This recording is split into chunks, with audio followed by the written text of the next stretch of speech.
So recently I made a couple videos talking about my Intel Arc experience. I got one just to mess around with and see what was up, and just to generally support a competitor not named AMD or Nvidia. I made a video about my initial unboxing of Arc and my first impressions, and then I made a video benchmarking and testing out different games on it. So the next logical step in this process, obviously, is to daily drive Intel Arc as my main GPU.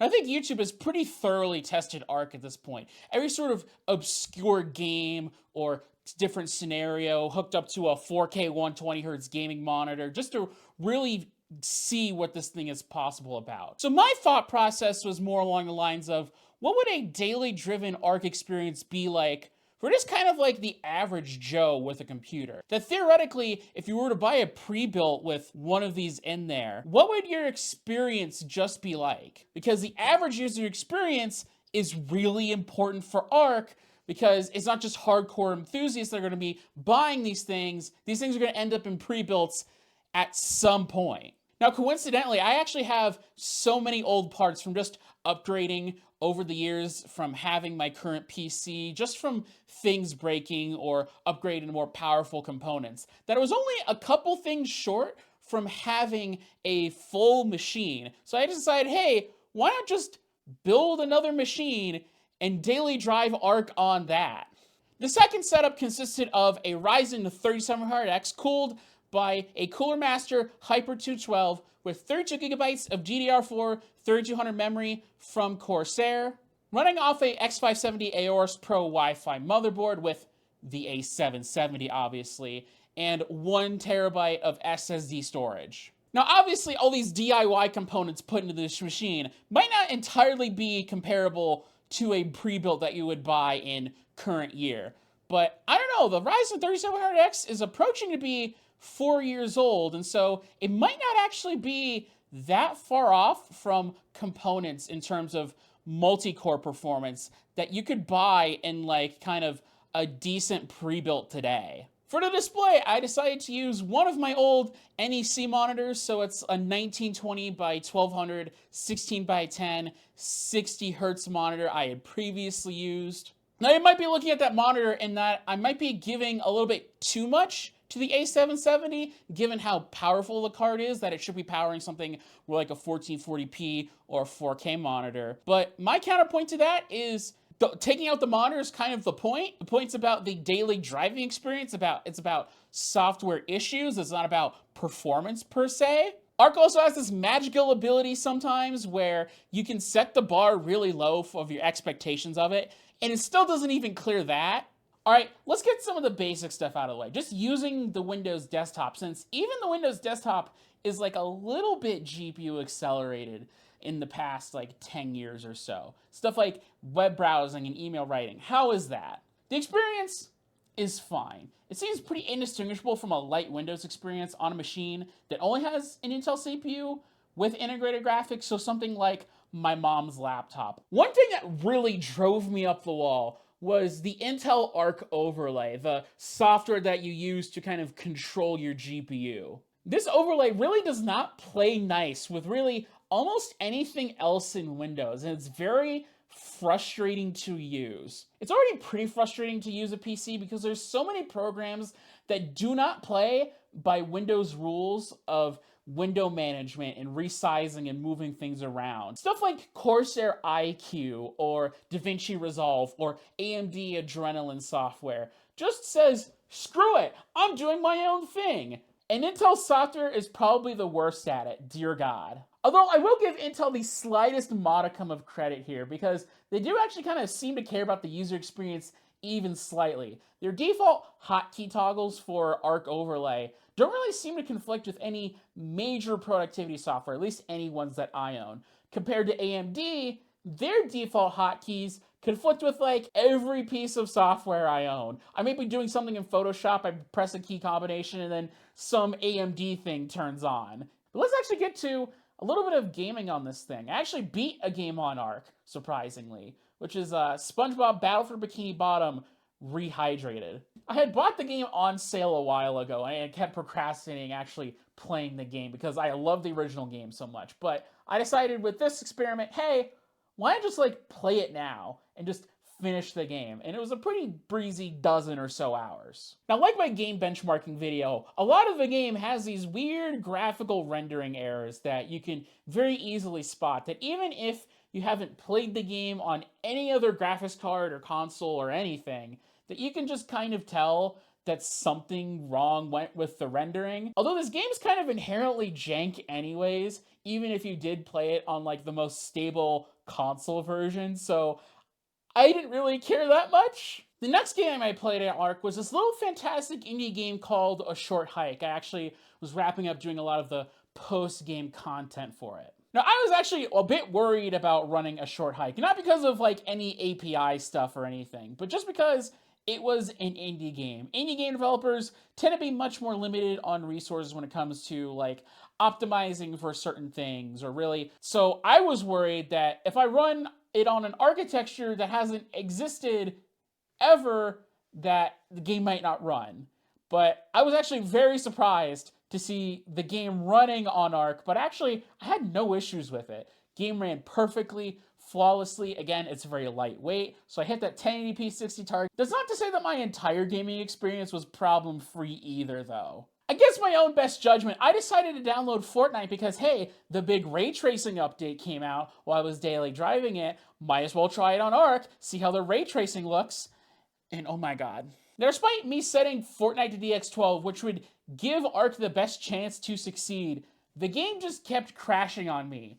But here's the weirdest thing. I got the game eventually to work. The game kept crashing at later and later stages until it just worked without any issue. So my first crash was like, I just booted up the game and then, oh, the game crashed. Then I got to the title screen and then it crashed. I got eventually to a point where I was playing mid-batch and then the game crashed. And then eventually I played a whole battle royale and the game didn't crash at all. It was so weird. It didn't matter my graphics settings, whether RT was on or off, whether I had it set to ultra low or ultra high. It didn't matter my resolution. It didn't even matter my frame rate. The game just kept crashing. I don't know exactly what was causing this issue, although I have a suspicion that the shader compilation of Unreal Engine 5 was probably causing it. The game just doesn't know how to handle Intel Arc GPUs, that somewhere along the way, something just didn't work and then the game just freaked out and closed. And I think that would kind of explain how I kept getting further and further, that the game was just crashing mid-game because I was encountering things I hadn't encountered before, and so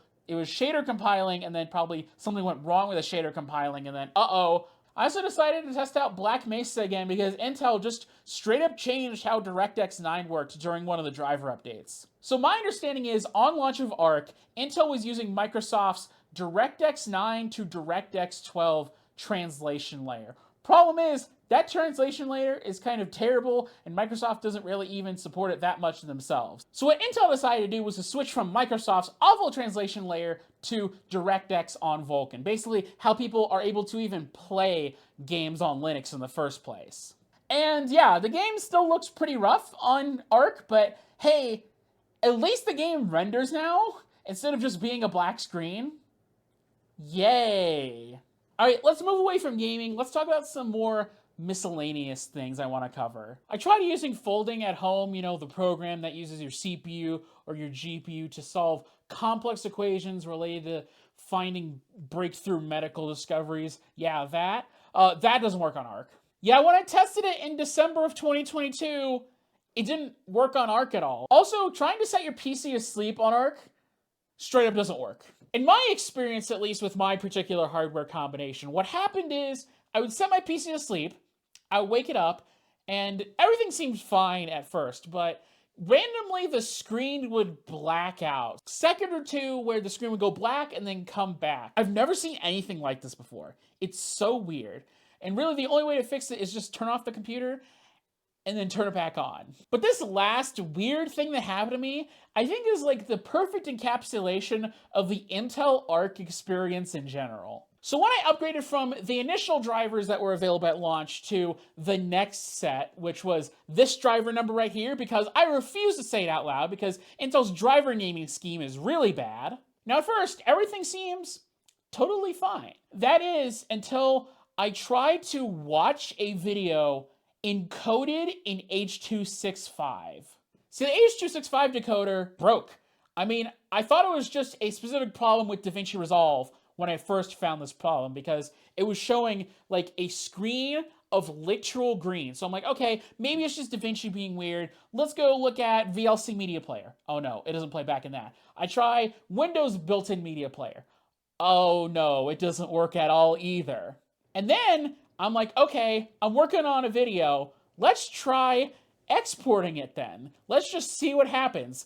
And then the video also came out green, because it turns out that when a video editor renders your video, it also uses the decoding process of your GPU as well. Now, granted, this is a niche problem. H.265 is not really a mainstream codec. I mean, no place is streaming it due to the crazy licensing fees and stuff like that. So really only like hardware nerds like me are really messing with H.265 in general. So I mean, this kind of obscure like codec breaking, it's not going to affect the average person's YouTube viewing experience or anything. And so I feel like this H.265 decoder problem kind of perfectly encapsulates Intel Arc's problems as a whole, is because the problems are all just kind of scattershot. All right, so let's imagine a diagram of Intel Arc's capabilities. You have sort of a big circle encompassing everything that Arc can do.